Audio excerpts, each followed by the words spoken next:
¿Ustedes sabían cuántas profecías antes de que nuestro Señor Jesús naciera existen en la Biblia? Antes de que Él naciera, cerca de 300 profecías que hablaban acerca del nacimiento de nuestro Señor. 300. ¿Qué quiere decir? Nuestro Señor Jesús ha sido el hombre más importante que ha pisado la tierra.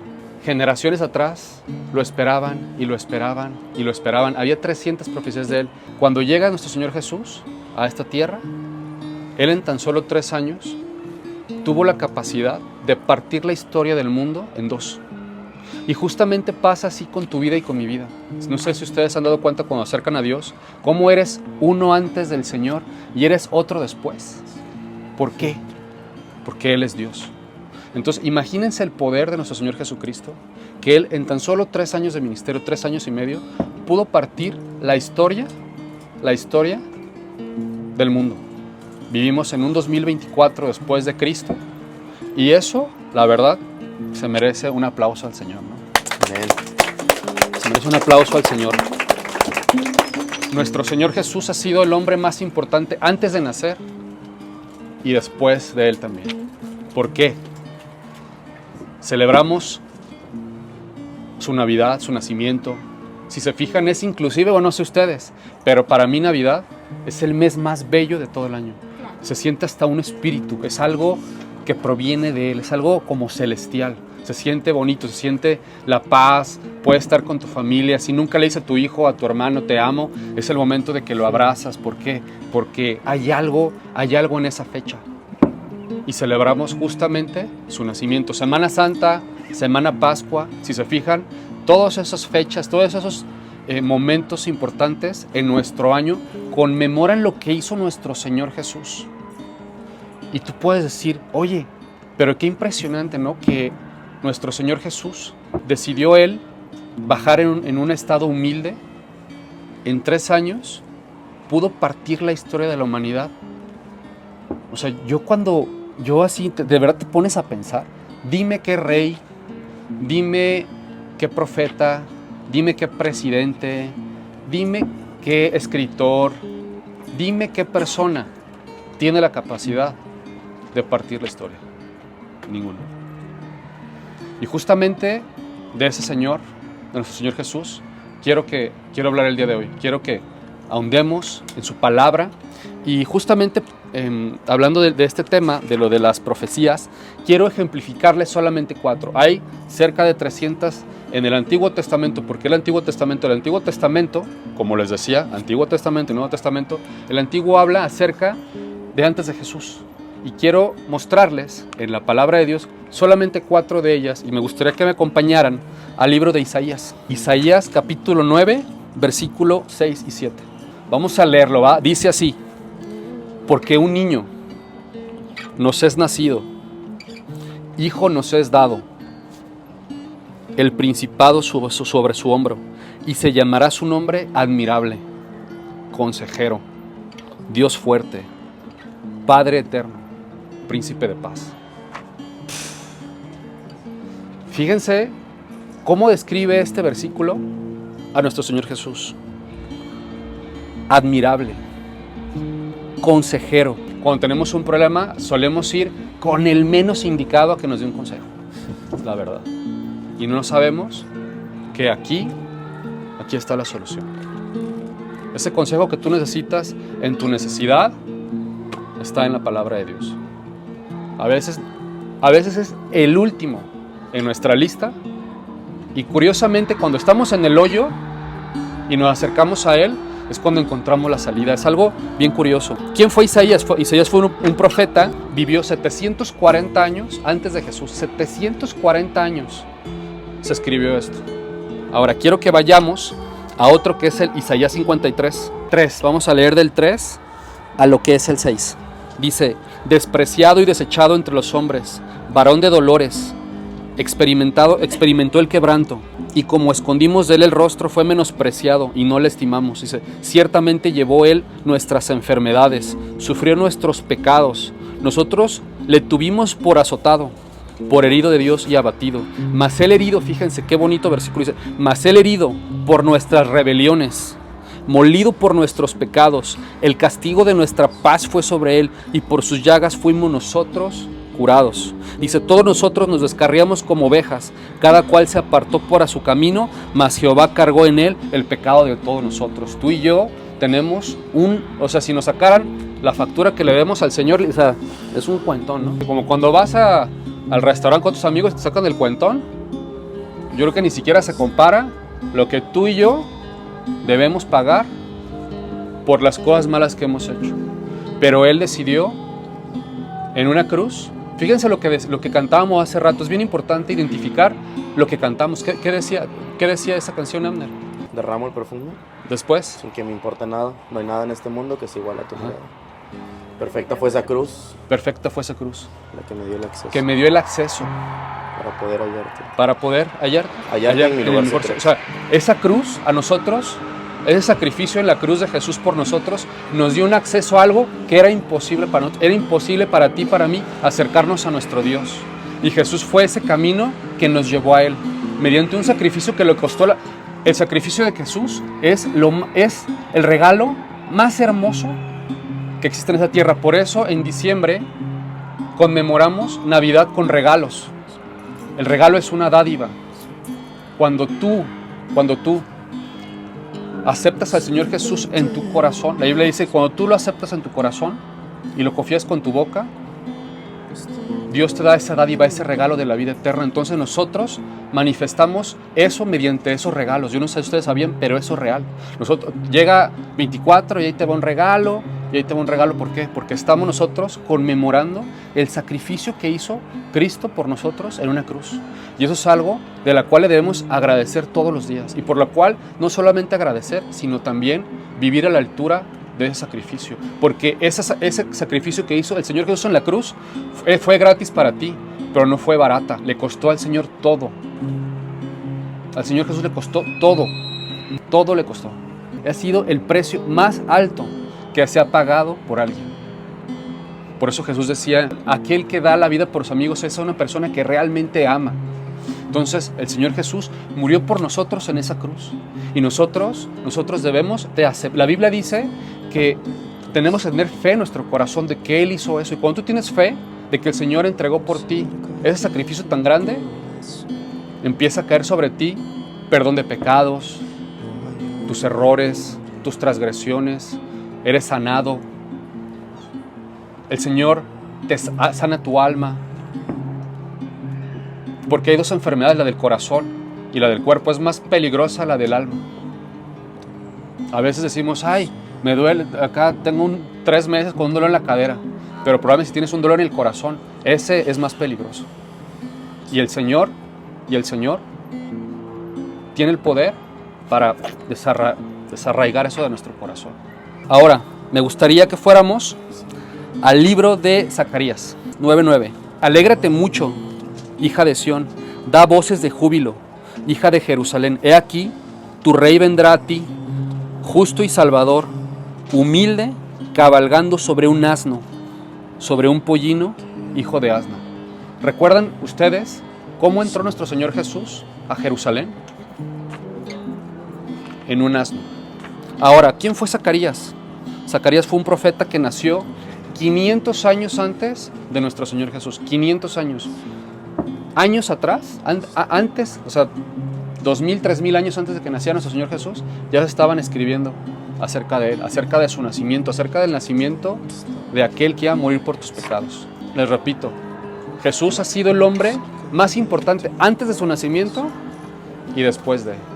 Eso solamente lo puede hacer el Hijo de Dios. No hay otro hombre en esta vida que pueda hacer lo que Jesús hizo en tan solo 3 años. Y lo más importante, que Él no venía a buscar trascendencia, Él venía a salvarte de tus pecados, Él venía a salvarte de tus errores, Él venía a salvarte de tu rebelión. Porque tú y yo, como te digo, si nos sacan la lista, como cuando vas al restaurante, o sea, le damos 2-3 vueltas a la cuadra, probablemente. El Señor te perdonó a ti y me perdonó a mí. Gracias a esa sangre. Gracias a ese sacrificio que hizo por nosotros en la cruz. Por último, al libro de Miqueas, para después ya pasar con lo que tengo para ustedes. Vamos a ir al libro de Miqueas 5:2.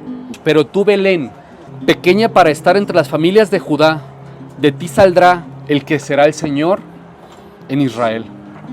Si se fijan, todos esos versículos nos hablan claramente de todas las cosas que iba a hacer Jesús. Cómo Él iba a montar un burrito, cómo Él iba a nacer en Belén. Se dan cuenta que todos estos versículos que nosotros vemos fueron escritas antes de su nacimiento y están registradas en la palabra de Dios. Y lo que hizo después también está registrado en la Biblia. Y curiosamente, o sea, este es el libro, o sea, no hay una falla en este libro. Sí. Es impresionante cómo este libro, a pesar de que este libro, de los más antiguos del mundo, sigue siendo el libro con mayores impresiones, más vendido. Jamás se ha encontrado un solo error. Y eso que fue escrito por 40 hombres en 3 diferentes continentes, en un lapso de 2000 años, juntas esos 66 libros, ya es un libro perfecto. No tiene, o sea, sí me doy a entender, no tiene una manera de explicar salvo que es la palabra de Dios. Es un libro hermoso. Es un libro que hay gente que lo último que busca, como decía la palabra, consejero. Esto es nuestro consejo, esto es lo que a ti te va a dar la felicidad, esto es lo que a ti te va a dar la paz de tu alma, esto es lo que a ti te va a dar la salvación de tu alma, que eso es lo más importante que tú debes de buscar en esta vida. Lo más importante que tú debes buscar en esta vida no son los bienes materiales, la riqueza. La palabra de Dios, yo lo explicaba la semana pasada, dice que si tú pones primeramente el reino de Dios y su justicia, todas las demás cosas vienen por añadidura. ¿Qué quiere decir? Que si tú buscas esto antes que cualquier otra cosa, todo lo demás, el Señor lo cumple, el Señor te lo da. Te reto a hacer eso, te reto a poner en primer lugar al Señor Jesús. Me quise enfocar a nuestros 4 versos para que podamos ver realmente a lo que me refería con 300 profecías de los que habla la Biblia, de antes del nacimiento de nuestro Señor Jesús. Ahora vamos a ver cuál fue su nacimiento, cómo nació y todo lo que pues desembocó esta gran temporada, ¿no? ¿Por qué? Porque es importante. De repente vamos a la posada y abrazamos y saludamos y a veces no sabemos ni qué significa la verdad. A veces hasta nos ponemos nos ponemos cohetes, hacemos todo menos honrar a aquel por el que estamos celebrando. Es como, por ejemplo, ayer fue cumpleaños de Angie y va a haber tamales, va a haber tamalitos, ¿no? Va a haber tamalitos porque es su cumpleaños. Imaginen que venimos al cumpleaños de Angie y todo y nadie la saluda. Mira, yo creo que el Señor hasta por eso te puso de ejemplo hoy.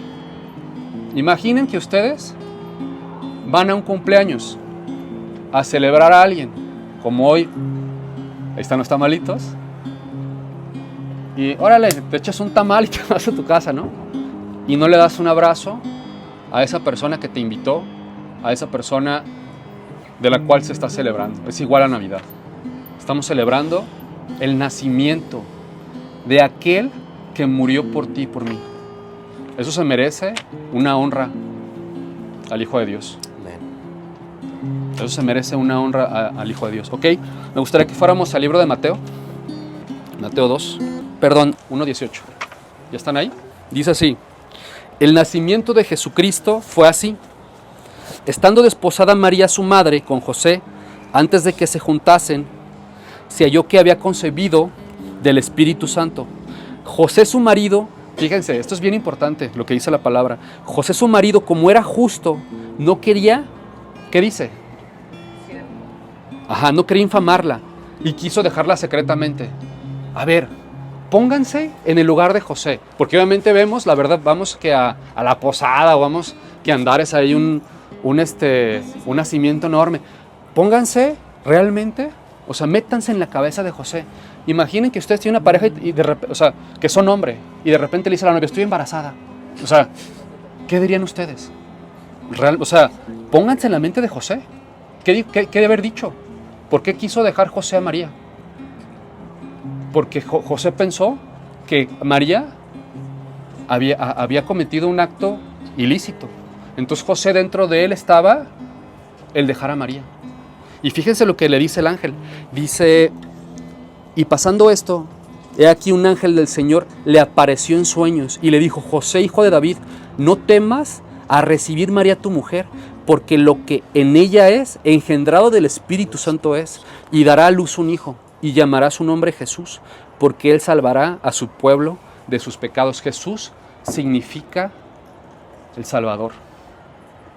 Es bien importante también, cuando tú pones el nombre a una empresa, a un negocio, cuando le pones el nombre a un hijo, que sea un nombre con un significado, porque tú se lo vas a estar repitiendo constantemente.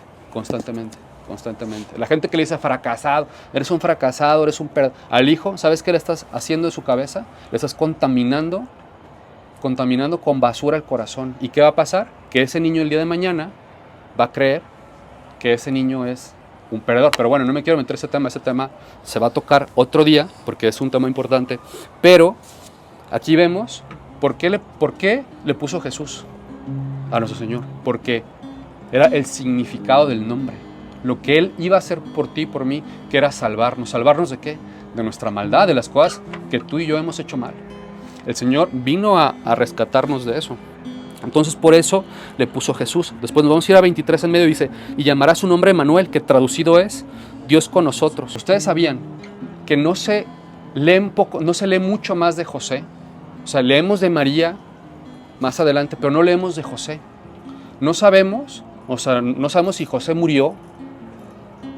¿Saben qué yo creo? Que eso dentro de él, yo siento que probablemente José tuvo una incertidumbre toda su vida. No lo sabemos, no sabemos si se murió en el transcurso. O sea, se habla hasta los 12 años de Jesús que estaba José, pero cuando Jesús empieza su ministerio, no se escucha más de José. Probablemente falleció, y si falleció, pues ni modo, fue la voluntad de Dios. Pero si no falleció y no apareció más en la Biblia, no siguió a nuestro Señor Jesús, lo que yo creo que probablemente pasó fue que él, aunque el Señor le dijo de que realmente el niño que traía María en su vientre era el Hijo de Dios, probablemente él no estuvo tan seguro. Y fíjense cómo es bien triste cuando Dios te dice algo a ti y tú no lo crees. Puede matar tu ministerio, puede matar una promesa de Dios para tu vida. No tuvo fe. No sabemos, porque la Biblia no habla más de él, pero es curioso que no se escucha más de José. No se escucha más de José. A mí me entra un... ¿qué habrá pasado? Algún día lo vamos a ver, pero si te pones a analizar detenidamente cómo la poca fe de un hombre que se le presentó un ángel y le dijo que lo que iba a llevar dentro de esa vientre era por el resultado del Espíritu Santo de Dios, y no creyó, cómo ese hombre perdió muchas cosas. ¿Por qué? Por la poca fe. Tenemos que tener fe. Cuando el Señor te dice algo, tú tienes que tener fe, porque si no tienes fe, vas a estar como José, literal. Le repito, eso es, si es que José, o sea, no aparece más en la Biblia.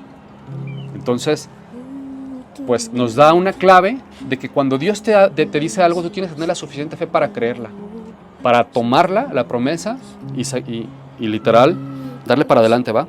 Vamos a leer el 2, dice, cuando Jesús nació, vinieron del oriente a Jerusalén unos magos, diciendo, ¿dónde está el rey de los judíos que ha nacido? Porque su estrella hemos visto. Dice, oyendo esto el rey Herodes se turbó y toda Jerusalén con él. ¿Por qué creen que Herodes se turbó? Porque amenazaba su reino. Herodes era el rey en ese entonces. Entonces Herodes sabía exactamente, creían que le iban a bajar el puesto a Herodes. Pero lo que no sabía Herodes es que Jesús, obviamente es el rey, pero él no venía a establecer su reinado así.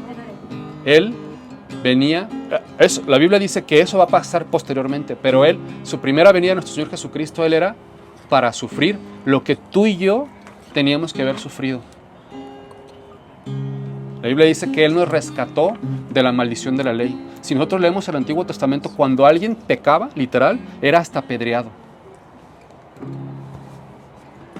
y el Señor dice que nos liberó de la maldición de la ley. Ahorita cuando tú pecas, haces un error, tú te puedes arrodillar, Señor, perdóname. Y si lo haces de fe y te arrepientes de corazón, el Señor te perdona. Porque Él es bueno. Porque Él te ama. ¿Tú darías tu vida de esa manera por alguien? ¿Tú darías tu vida por alguien así de esa manera? Dice, no. Dice, yo no. Ese fue nuestro Señor Jesús. Aquel que decidió morir por nosotros de la manera más horripilante. ¿Saben lo que es? ¿Saben lo que significaba morir en una cruz? Era una humillación. Nuestro Señor Jesús, lo ven así en una cruz, con un calzoncito. Nuestro Señor Jesús murió desnudo al 100%. Ustedes se imaginan la humillación frente a, no sé, cientos de personas. Después de que lo latigaron, después, la Biblia dice que gracias a sus llagas nosotros fuimos curados. ¿Qué quiere decir?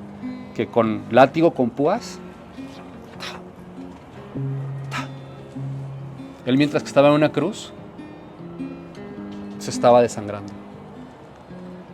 ¿Ustedes se imaginan estar colgado de unos clavos así?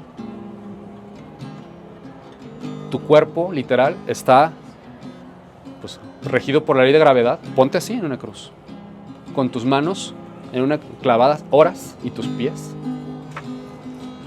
Eso lo hizo por ti y por mí. Y eso es de agradecimiento al Señor, porque Él lo hizo por amor. Él lo hizo para que tú el día de mañana, que te pares frente al Señor Jesús, para que te pares frente a Dios, el Señor Jesús te dé acceso y te diga, pues mi sangre, mi sacrificio te perdonó a ti, y tú puedas tener acceso al paraíso por algo que a ti no te costó un centavo. Así de bueno es nuestro Señor Jesús. Así de bueno es nuestro Señor Jesús. Y eso se debe de honrar y se debe de valorar. Entonces Herodes se turbó por lo mismo, ¿no? Y les preguntó dónde había de nacer el Cristo. Ellos dijeron, en Belén, si se fijan, porque así está escrito por el profeta. Hablaba de este profeta que había escrito 500 años acerca del nacimiento de nuestro Señor Jesucristo. Entonces vamos a ir al 7. Dice, entonces Herodes, llamado en secreto a los magos, indagó diligentemente en el tiempo de la aparición de la estrella, y enviándolos a Belén dijo, id allá y averiguad con diligencia acerca del niño.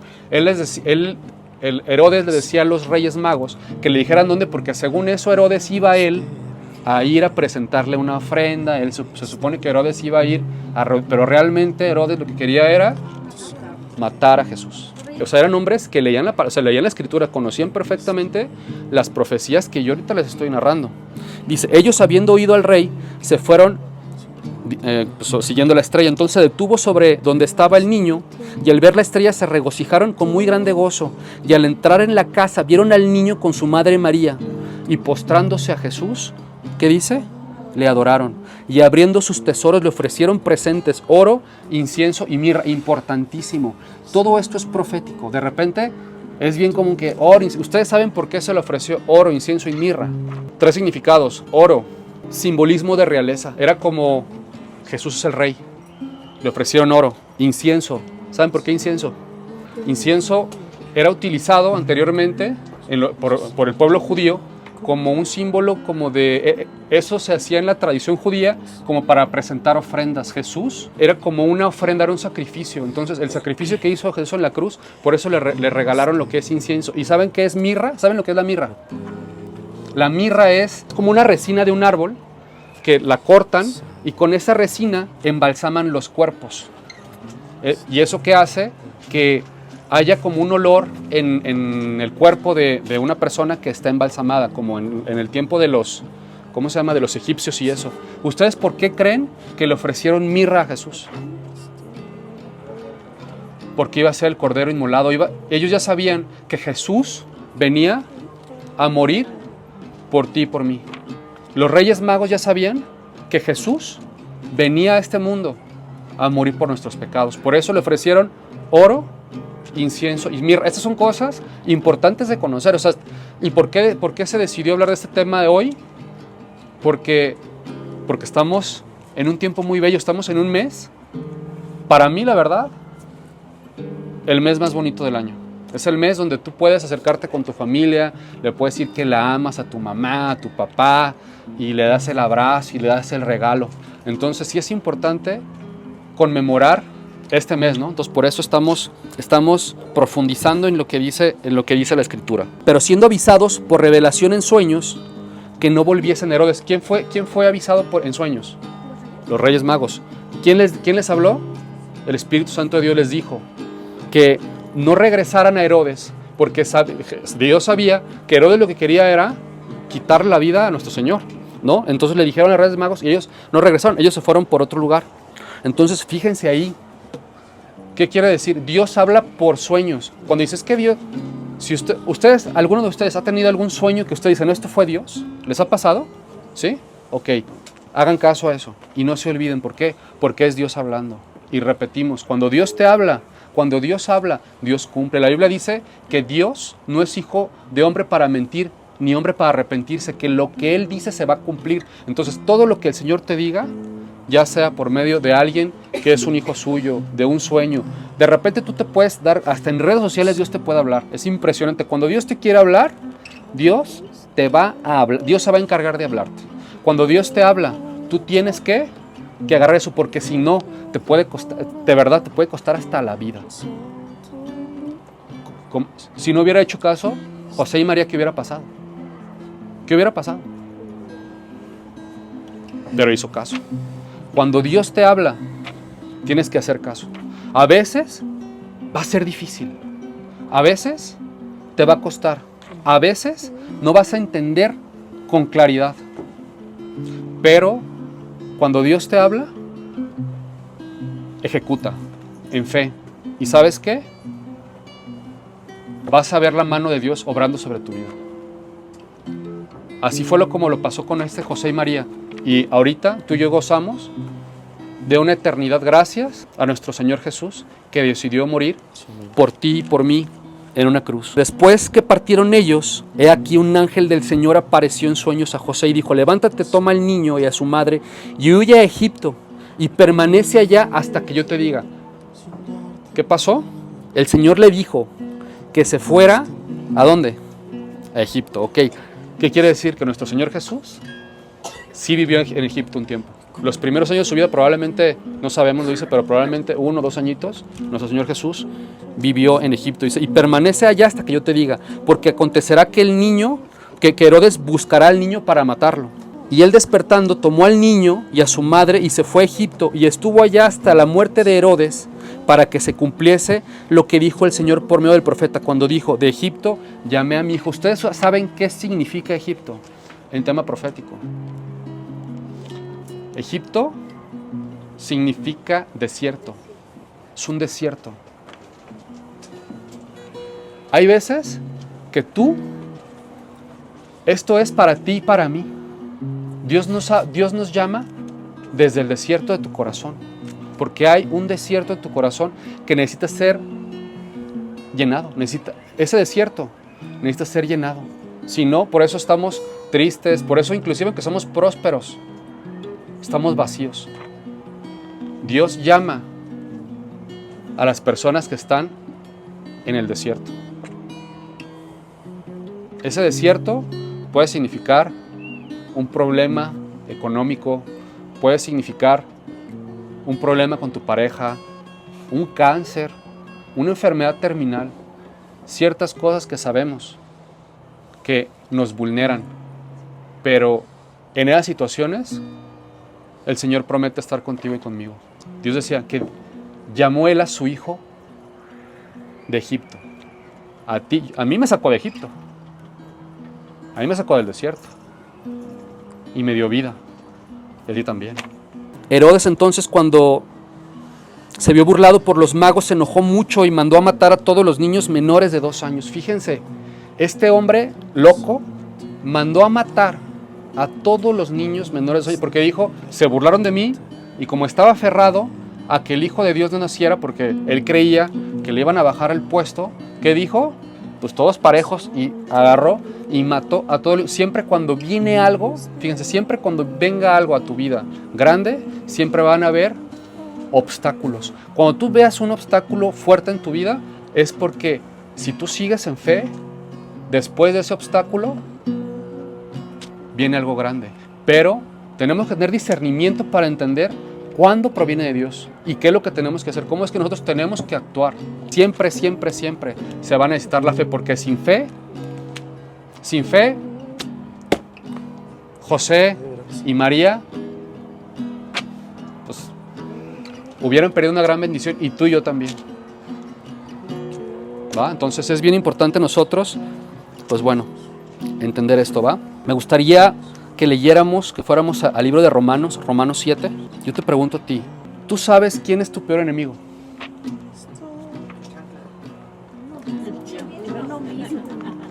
Uno mismo. Es correcto que existe el diablo, pero el diablo no es tu peor enemigo. Tu peor enemigo es tu carne. Fíjense, ¿eh? A eso vino el Señor, a rescatarnos a nosotros. Quiero que vayamos al libro de Romanos 7. Vamos a leer del 24 al 25, ¿ok? Miserable de mí, ¿quién me librará de este cuerpo de muerte? Gracias Dios por Jesucristo, Señor nuestro. Así que yo mismo con mi mente sirvo a la ley, dice, sirvo a la ley de Dios, pero con la carne a la ley del pecado. ¿Por qué? Porque dentro de nosotros hay una mente que desea hacer lo bueno. Tú quieres hacer lo bueno, pero a veces no puedes. ¿Por qué? Porque hay dos leyes, la ley de tu carne y la ley de tu mente, la ley de tu corazón, si realmente eres un hijo de Dios. ¿Y qué decía aquí Pablo? Dice, ¿quién me librará de este cuerpo de muerte? Después dice, gracias a nuestro Señor Jesús. Entonces, eso que se profetizaba miles de años antes de que naciera el Salvador, ¿para qué era? Para que tanto tú como yo recibiéramos el regalo de la salvación, el regalo de la vida eterna. El Señor compró no solamente la salvación, el Señor compró muchas cosas, inclusive hasta tu bendición, que eso ya lo había yo pues explicado en otra enseñanza bíblica, pero sí es importante identificar lo más importante que el Señor compró en esa cruz, que fue el perdón de nuestros pecados, el perdón de nuestros propios deseos, como decían aquí enfrente.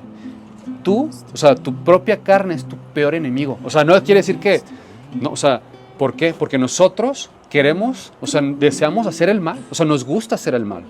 La verdad, nos gusta pecar. Sabes que no está bien y ahí vamos. Y ahí vamos. Y como Dios es santo, Dios no puede tener una comunión con algo sucio. Yeah. No se puede. Tú necesitas ser limpio. Tú no lavas unos trastes y pones el sucio en el limpio. No lo haces. ¿Qué tienes que hacerlo para ponerlo en el traste limpio? Lavarlo. El Señor igual. Señor, ¿quieres tú permanecer a su familia? ¿Y sabes qué es lo que te limpia? El sacrificio de Cristo, la sangre de Jesús es la que te limpia de pecado. Entonces, cuando tú entiendes que estás sucio, porque sabemos que estamos sucios, probablemente despertamos y se nos olvida lo que hicimos la semana pasada, se te olvida que le pusiste el cuerno a no sé quién, recuerdas que le robaste a no sé quién, y si te pones a hacer una lista, probablemente no terminamos, probablemente ni te acuerdas de unos. Estás sucio como yo estoy sucio. El Señor es el que nos limpia, y cuando el Señor te limpia, si regresamos al ejemplo de los trastes, ¿sabes qué el Señor hace una vez? Te coloca con los limpios. Y tú puedes recibir esa limpieza mediante el sacrificio de nuestro Señor Jesús. La Biblia dice que si tú crees en tu corazón y lo confiesas con tu boca, serás salvo, porque con el corazón se cree para justicia, pero con la boca se confiesa para salvación. El último versículo, ahí mismo en Romanos 6:23. Mas ahora que habéis sido libertados del pecado y hechos siervos de Dios, tenéis por vuestro fruto la santificación y como fin, ¿cómo que dice? La vida eterna. Porque la paga del pecado es la muerte. Fíjense, porque la paga del pecado es la muerte, mas la dádiva de Dios, ¿qué es una dádiva? ¿Qué es? ¿Alguien me puede explicar? Un regalo, exactamente, porque la dádiva de Dios es vida eterna. Voy a ejemplificar con algo aquí así. Este electrolit lo compras en el Oxxo, ¿no? Se le compras en el Oxxo, vale, no sé, 30 pesos. Esto es una transacción. Tú vas al Oxxo, pagas 30 pesos y a ti te dan el electrolito, lo llevas a tu casa y te lo tomas, ¿no? Entonces, es exactamente lo mismo. ¿Qué dice aquí? La paga del pecado, ¿qué es? Muerte. La muerte. Tú pecas y ¿cómo pagas? Con muerte. No es una muerte natural, es una muerte espiritual. Porque tú después de que vivas en esta tierra, tú tienes que rendirle cuentas al Señor. Te guste o no, creas o no en Dios, seas ateo, agnóstico, cristiano, católico, musulmán, tú te vas a parar un día frente al Señor. Tú un día te vas a parar frente al Señor. Creas o no creas. Creas o no creas, tú te vas a parar frente al Señor. Y le vas a rendir cuenta de cada cosa que inclusive tú hablaste. La Biblia dice que de toda palabra ociosa que salga de nuestra boca, tú y yo vamos a dar cuenta. Todas las cosas, chismes, groserías, malos pensamientos, todas esas cosas, tú le vas a dar cuenta a Dios. Entonces por eso te digo que la cuenta está extensa, ¿no? Pero si nosotros entendemos que aún siendo malos, Cristo murió por nosotros, la Biblia dice que donde abundó el pecado, sobreabundó la gracia. Si tú pecaste, tú obtienes perdón de pecados. ¿Por qué? Porque donde abundó el pecado, si te saca la lista grande, sabemos que la gracia de Dios es aún mayor. Y como la paga del pecado de la muerte, alguien tuvo que haber pagado por esos pecados. Y por eso vemos a un Cristo crucificado. No es porque el Señor fracasó en su vida, porque la Biblia dice que Él la entregó por sí mismo. Él la entregó para que tú y yo el día de hoy, si queremos recibir al Señor en nuestro corazón, tengamos vida eterna. Yo no sé la trascendencia de ustedes, pero ¿alguien de ustedes sabe que es pecador? Levante su mano. Todos somos pecadores. ¿Alguien de ustedes cree que Jesús murió por sus pecados? Ok. Me gustaría, que recordáramos lo que Jesús hizo por nosotros este tiempo, esta Navidad. Saber que realmente estamos celebrando al Hijo de Dios. Estamos celebrando en este tiempo a aquel que murió por ti y por mí. Realmente eso es la Navidad. Eso significa natividad, que es el nacimiento de Cristo nuestro Señor. Entonces, en base a eso, me gustaría, recuerden lo que dice Romanos, creo que es 9, esto no lo tengo, esto es Romanos 9:10, creo que es 9:10. O 10, perdón, 10:9, ¿va? 10:9 dice que si confesares con tu boca que Dios es el Señor y creyeres en tu corazón que Dios lo levantó de los muertos, serás salvo. Si tú crees en tu corazón que el Señor Jesús murió por tus pecados. O sea, yo ejemplifico esto. Imaginemos que estás saliendo con alguien, ¿no? Regresamos al tema del varón, porque pues, el varón es el que se le avienta a la chava, la verdad. Imaginas que ya estás saliendo con una chava, con una chica, te gusta, sientes algo por ella, sientes algo por esa chava, y empiezas a salir, y empiezas a sentir un cariño, ¿no? Después de meses de salir y de ir a restaurantes o lo que sea. Llega un momento, ¿qué sientes en el corazón? ¿Qué sientes en el corazón? Un cariño, ¿no? Un amor. Pero si tú quieres ratificar esa relación, ¿qué tienes que hacer? Como varón, ¿perdón? Entonces tú le tienes que pedir que sea tu novia. ¿Perdón? Formalizar. ¿Cómo formalizas esa relación? Lo declaras. Le dices, ¿quieres ser mi novia? O quieres darle un anillo, ¿qué le dices? Te le hincas, ¿no? La gente se le hinca y le da el anillo. Eso es porque le está declarando su amor. Tú y yo, la Biblia dice, según Romanos, que tenemos que creerlo. Pero hay gente que dice, es que yo creo. ¿Ya lo confesaste como tu Señor? Porque si lo crees solamente en el ejemplo de este ejemplo pues probablemente son un frío, probablemente pues son amigos, solamente amigos. Pero si tú quieres ratificar esa relación, tienes que declararlo. Entonces, en base a eso, me gustaría que si tú crees que eres pecador y que el Señor te perdona tus pecados, me gustaría que ahí en tu lugar cerraras tus ojos y repitieras esta oración. Recuerda lo que dice la palabra, creerlo en tu corazón y confesarlo con tu boca. ¿Qué quiere decir? ¿Qué quiere decir? Que lo tienes que hablar. O sea, la Biblia dice, donde haya dos o más en mi nombre, ahí estoy yo en medio de ellos. ¿Qué quiere decir? Que el Señor está ahí está sentado. El Señor es testigo de lo que tú vas a hablar el día de hoy. Entonces quiero que cerremos los ojos y repitamos estas palabras, ¿ok? Cierren sus ojos, los que crean que son pecadores y que necesitas el perdón de pecados. Cierra sus ojos. Y vas a repetir después de mí: Señor Jesús, Señor Padre, muchas gracias por tu sacrificio en esa cruz.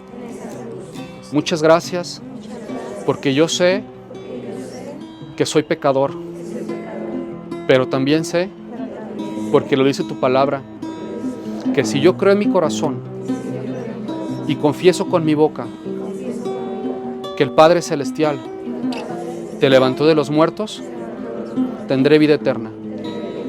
Yo te confieso como mi único Salvador. Muchas gracias por ese sacrificio inmerecido. Muchas gracias por ese amor incomprensible. Te amo, te doy gracias, honro, Señor, tu Navidad. Entra a mi corazón y muéstrame lo que tienes para mí. Guíame. Muchas gracias, Padre. En el nombre poderoso de Cristo Jesús. Amén. Un aplauso al Señor.